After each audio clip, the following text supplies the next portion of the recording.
إن الحمد لله والصلاة والسلام على رسول الله وعلى آله وأصحابه أجمعين أما بعد أعوذ بالله من الشيطان الرجيم بسم الله الرحمن الرحيم ورفع أبويه على العرش وخروا له سجدا وقال يا أبت هذا تأويل رؤياي من قبل قد جعلها ربي حقا وقد أحسن بي إذ أخرجني من السجن وجاء بكم من البدو من بعد أن نزغ الشيطان بيني وبين إخوتي إن ربي لطيف لما يشاء إنه هو العليم الحكيم صدق اللہ العظیم۔ حضرت یعقوب اور حضرت یوسف علیہ السلام کے درمیان 40 سال کی مفارقت کے بعد آج ملاقات ہو رہی ہے۔ حضرت یوسف نے اپنے پورے خاندان کو جو کنعان کے اندر مقیم تھا اپنے پاس یعنی مصر میں بلایا، اور گویا کہ ایک شاہی پروٹوکول کے ساتھ، اور حضرت یوسف علیہ السلام چونکہ وزیر خزانہ تھے، ان کے ارد گرد رہنے والے لوگ اور ان کے گارڈز وغیرہ جو کچھ رہے ہوں گے، انہوں نے اپنے سارے عملے کے ساتھ اپنے والد حضرت یعقوب علیہ السلام اور پورے خاندان کا بہترین استقبال کیا اور ان کو بہترین خیمے میں ٹھہرایا۔ اس کے بعد فرمایا کہ اب آئندہ کی زندگی اگر اللہ نے چاہا تو اطمینان اور سکون کے ساتھ ہم مصر میں گزاریں گے۔ چنانچہ حضرت یعقوب اور ان کے پورے خاندان نے 24 سال تک، خاص طور پر حضرت یعقوب علیہ السلام نے 24 سال تک خوشحالی کے ساتھ اور عیش و عشرت کے ساتھ انہوں نے زندگی گزاری۔ اس کے بعد ان کا انتقال ہوا اور کنعان میں لے جا کر ان کو وہاں دفن کر دیا گیا۔ تو حضرت یوسف نے فرمایا وقال ادخلوا مصر ان شاء اللہ آمنین، گویا کہ وہ اپنے والدین سے، اپنے خاندان والوں سے کہہ رہے ہیں کہ اب ہماری زندگی عیش و عشرت کے ساتھ اور خوشحالی کے ساتھ گزرے گی۔ اب تک کی جو زندگی ہماری رہی یقیناً کرب میں رہی اور گھٹن میں رہی اور غمگین ہونے کی حالت میں رہی، اب کی جو زندگی ہوگی، آئندہ کی جو زندگی ہوگی، وہ انشاءاللہ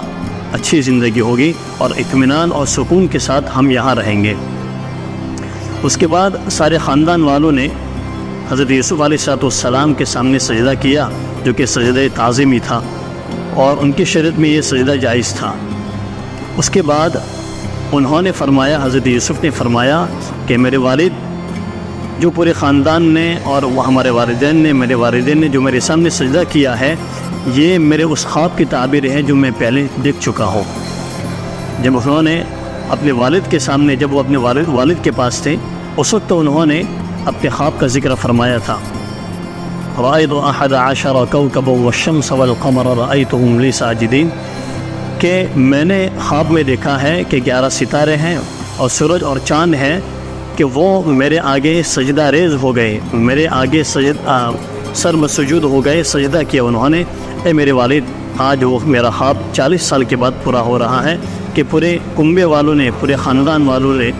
آپ کے ساتھ میرے آگے سجدہ کیا، جو کہ سجدہ تعظیمی تھا۔ اور حضرت یوسف علیہ السلام نے اپنے والدین کو خاص طور پر اپنی جگہ کے اوپر بٹھایا، جس تخت کے اوپر اور جس کرسی کے اوپر وہ بیٹھے ہوئے تھے، انہوں نے اپنے والدین کو اعزاز و اکرام کے ساتھ وہاں بٹھایا۔ اس کے بعد انہوں نے فرمایا کہ جو میرا خواب پورا ہوا، قد جعلها ربی حقا، یہ میرے پروردگار کا میرے اوپر احسان ہے کہ اس نے میرے خواب کو سچ کر کے دکھایا۔ حضرت یعقوب علیہ السلام نے بھائیوں سے کہا تھا کہ مجھے امید ہے کہ اللہ تبارک و تعالی مجھے یوسف سے ملائے گا۔ یوسف سے میری جو مفارقت ہوئی ہے، اگرچہ مجھے معلوم نہیں ہے کہ یوسف کہاں ہیں، دنیا کے کس کونے میں ہیں، مجھے معلوم نہیں ہے، لیکن مجھے امید ہے، اور اس نے جو خواب دیکھا تھا مجھے امید ہے کہ اللہ تبارک و تعالیٰ اس خواب کو پورا کرے گا۔ اور آج اللہ تعالیٰ نے اس خواب کو پورا کیا، اور اس خواب کے پورا ہونے پر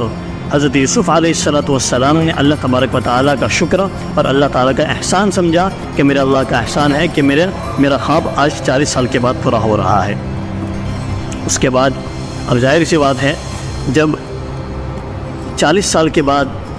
والد اور بیٹے کے درمیان جب ملاقات ہوگی تو پوری سرگزشت اور پورے سارے واقعات جو ان کے ساتھ پیش آئے تھے، ظاہر سی بات ہے وہ سارے سنائیں گے وہ کہ انہوں نے 40 سال کس طریقے پر گزارے، گویا کہ کار گزاری جس کو کہتے ہیں کہ بھئی آپ نے چلہ لگایا، 4 مہینے لگائے، سال لگایا، اس کی کارگزاری کیا ہے، آپ نے کیا کام کیا، وہ تو کارگزاری ہے۔ لیکن یہاں تو ان کے ساتھ جو امتحان ہو رہا تھا والد کے ساتھ بھی اور حضرت یوسف علیہ السلام کے ساتھ بھی جو امتحان ہوا، جو ابتلا ہوا اللہ تبارک و تعالیٰ کی طرف سے، اب اس کی سرگزشت، اس کا پورا واقعہ اور پورا زمانہ کے سارے احوال کو سنا رہے ہیں۔ وقد احسن بی اذ اخرجنی من السجن، سب سے پہلی بات یہ کہ میرے اللہ کا جس طریقے پر اس نے میرے پر احسان کیا کہ میرا خواب 40 سال کے بعد پورا ہوا، اس کا مزید احسان یہ ہے کہ اس نے مجھے قید خانے سے نکالا تھا۔ وقد احسن بی اذ اخرجنی من السجن، میرے اللہ کا میرے پر احسان ہے کہ اس نے مجھے قید خانے سے نکالا۔ گویا کہ انہوں نے اس بات کی طرف اشارہ کیا کہ کسی زمانے میں مجھے قید خانے میں اور جیل خانے میں ڈالا گیا تھا، حالانکہ ان کا کوئی قصور نہیں تھا، ان کا کوئی قصور نہیں تھا، قصور زلیخا کا تھا جو عزیز مصر کی بیوی تھی۔ انہوں نے اس بات کو کہہ کر اس بات کا اشارہ دیا کہ مجھے کسی زمانے میں قید خانے میں ڈالا گیا تھا، میں نے قید کی زندگی بھی گزاری ہے۔ اس کے بعد جب اللہ تبارک و تعالیٰ نے مجھے رہائی نصیب فرمائی تو یہ اللہ تعالیٰ کا میرے اوپر احسان ہے۔ میرے اللہ نے میرے اوپر احسان فرمایا کہ مجھے باعزت بری کیا، مجھے باعزت میری رہائی ہوئی، اور بادشاہ کا قاصد میرے پاس آیا، اس نے مجھے اس کی طرف سے بلاوا تھا، بادشاہ کی طرف سے بلاوا تھا، اس کے بلاوے پر میں اس کے پاس گیا۔ گویا کہ بادشاہ کی طرف سے شاہی فرمان آیا کہ یوسف کو باعزت بری کر دیا جائے، یوسف کو باعزت رہا کر دیا جائے۔ حضرت یوسف نے یہاں جیل سے نکلنے کا تذکرہ فرمایا، حالانکہ ان کے بھائی ان کو جو کنویں میں ڈال چکے تھے، کنویں سے نکالنے کے بعد کس کے نکالا؟ اللہ تبارک و تعالیٰ ان کو نکالا، انہوں نے اس کا ذکر نہیں فرمایا۔ اس لیے ذکر نہیں فرمایا کہ بھائیوں نے ان کے ساتھ ظلم کیا تھا، جو کچھ ان کے ساتھ ہوا، کنویں میں ڈالا، ان کو بیچا، یہ بھائیوں کی طرف سے ان کے اوپر ظلم تھا۔ اور حضرت یوسف علیہ السلام اپنی طرف سے پہلے معاف کر چکے ہیں، قال لا تثریب علیکم اليوم، آج تمہارے اوپر کوئی ملامت نہیں ہے، میں تم سب کو معاف کرتا ہوں۔ تو سارے بھائیوں کے قصور کو معاف کر دیا ہے۔ تو اگر اس بات کا تذکرہ کرتے کہ مجھے کنویں سے نکالا گیا تو ظاہر سی بات ہے بھائی بھی وہاں موجود ہے، تو بھائیوں کو شرمندگی ہوتی کہ بھائی ہم نے اپنے چھوٹے بھائی کے ساتھ اس طرح کا ظلم کیا تھا، تو میں اس طرح اپنے بھائیوں کو شرمندہ کرنا نہیں چاہتا تھا،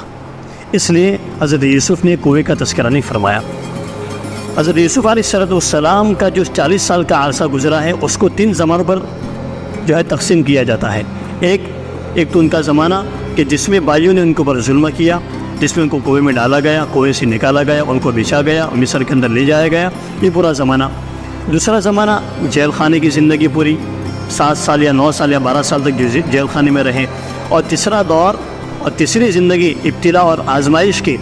اپنے والد حضرت یعقوب سے 40 سال تک مفارقت رہی، 40 سال تک جدائی رہی، یہ 3 دور ہیں۔ اس میں حضرت یوسف علیہ السلام نے سب سے پہلے اپنے جیل خانے کا تذکرہ فرمایا، اور وہ بھی اللہ کے احسان کے ساتھ ذکر فرمایا کہ میرے اللہ نے مجھے جیل خانے سے نکالا، یہ میرے اللہ کا میرے اوپر احسان ہے۔ حالانکہ اپنی داستان سنا سکتے تھے کہ مجھے میرے اوپر تہمت لگائی گئی، مجھے جیل خانے کے اندر ڈالا گیا، 9 سال تک جیل میں رہا، اور جیل کے اندر بھی طرح طرح کی تکلیف ہوئی، کسی بات کا تذکرہ نہیں فرمایا، بلکہ اللہ تعالیٰ کی طرف سے جو ان پر احسان ہوا تھا اسے احسان کا ذکر فرمایا۔ رونا نہیں روئے، مصائب کا ذکر نہیں کیا جس طریقے پر ہم کرتے ہیں۔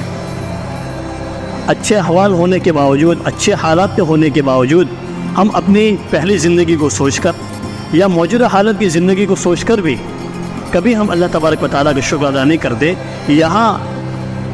نبی کی زندگی کو دیکھیں، کس طریقے پر انہوں نے زندگی گزاری ہے۔ 1 منٹ کے لیے ہم اپنے اوپر ان ساری چیزوں کو جو ہے چسپا کریں کہ بھئی اگر یہ سارے حالات ہمارے ساتھ ہوتے تو پتہ نہیں والد سے ملنے کے بعد کتنا رونا روتے اور ساری سرگزش سناتے، ہمارے ساتھ یہ تکلیف ہوئی، ہم نے یہ تکلیفیں برداشت کی، ہم نے وہ کیا، ساری چیزیں، یعنی ناشکر کی ساری باتیں ہم جو ہے اپنے والد کے سامنے کرتے اگر ہمارے ساتھ یہ حالت پیش آتے۔ لیکن ایک نبی کی زندگی دیکھیں، ایک نبی کی صفت دیکھیں کہ انہوں نے ہر جگہ صبر کا پہلو نکالا اور ہر جگہ اللہ تبارک و تعالیٰ کا شکر کا پہلو نکالا۔ یہ تو میرے اللہ کا شکر ہے، میرے اللہ کا احسان ہے کہ مجھے جیل خانے سے نکالا، یہ میرے اللہ ہی نے نکالا، اور اس طریقے پر میرے اللہ کا میرے اوپر احسان ہوا۔ وقد احسن بی اذ اخرجنی من السجن، اس کے بعد وجاء بکم من البدو من بعدی، اور دوسرا احسان کہ اللہ تعالیٰ تم تمام لوگوں کو، میرے پورے خاندان کو دیہات سے نکال کر شہر کے اندر منتقل کیا۔ دیہات کی زندگی اور شہر کی زندگی میں فرق ہوتا ہے۔ دیہات کے اندر اسباب اور وسائل نہیں ہوا کرتے، شہر میں ساری چیزیں موجود ہوتی ہیں، سارے اسباب ہوتے ہیں اور ساری فیسلٹیز ہوتی ہیں، کسی قسم کی کوئی تکلیف نہیں ہوتی۔ تو حضرت یوسف علیہ السلام نے یہ بھی اللہ تبارک و تعالیٰ کا احسان سمجھا کہ اللہ تعالیٰ نے اپنے احسان سے ہم سب کو، تم سب کو مصر سے، کنعان سے جو کہ ایک دیہات تھا، وہاں سے نکال کر مصر کے اندر منتقل کیا، ایک شہر کے اندر لے آئے۔ یہ بھی اللہ تبارک و تعالیٰ کا احسان تھا۔ دیکھیے یہاں بھی شکر کا اور احسان کا پہلو نکالا۔ آگے من بعد ان نزغ الشیطان بینی و بین اخوتی، اب بھائیوں کی طرف سے ان کے اوپر جو ظلم ہوا تھا، ان کا جو پہلا دور ہے، انہوں نے اس کا کوئی تذکرہ نہیں فرمایا، بلکہ کیا فرمایا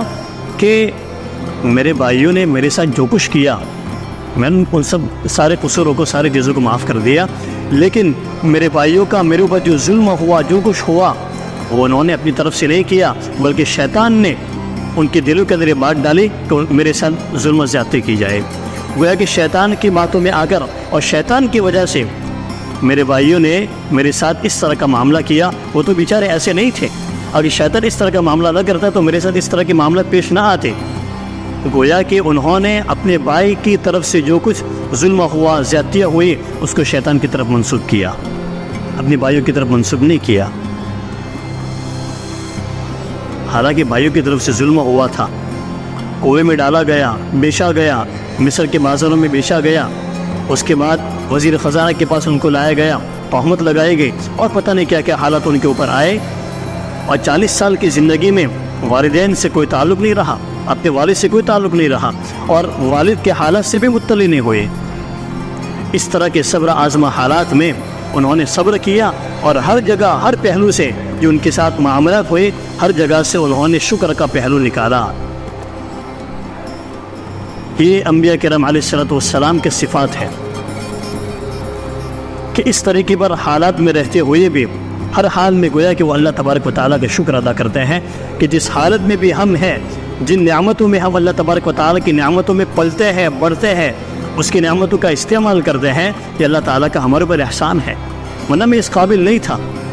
میں اس قابل نہیں تھا کہ مجھے وزیر خزانہ بنایا جاتا۔ یہ تو میرے اللہ نے میرے اوپر احسان کیا۔